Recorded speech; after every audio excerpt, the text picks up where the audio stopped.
Sithanda ukubingelela abalandeli beshana esikhosana namaphupho. Ngizocela bafowethu ukuthi kunabantu abathize basale njengoba kade kuDisemba. Kwasho ukuthi besengena nomhlangano, kwasho ukuthi futhi inamba yami le mase fanele ngithi ngibuyela kubona, nabo abantu sebengihlupha-ke, sebezama ukuyithatha, sebezama ukwenza izinto eziningi ngayo.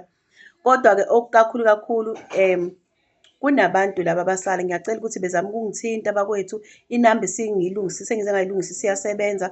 Bengazama nje ukungifonela umuntu uma edinga ukuthi sikhulume.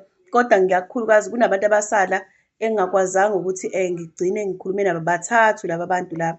Oyedwa ngicabanga ukuthi angazi ngigcine ngimtholile, kodwa nje babe bathathu. Ngiyacela ukuthi uma kunokwenzeka ningithinte engenzakwethu, ngisendele nje imeseji khona ngizokwazi ngiqhubeke ngikhulume nani, ngoba angikwazi ukuqhubeka ngisiza abanye abantu ngoba kusele abantu abakanjena, angikwazi ukubajomba. Manje ngizame ukuthi mase kubuye le namba ngathi okungenani mase ibuyile fanele ngiqale nje ngabo.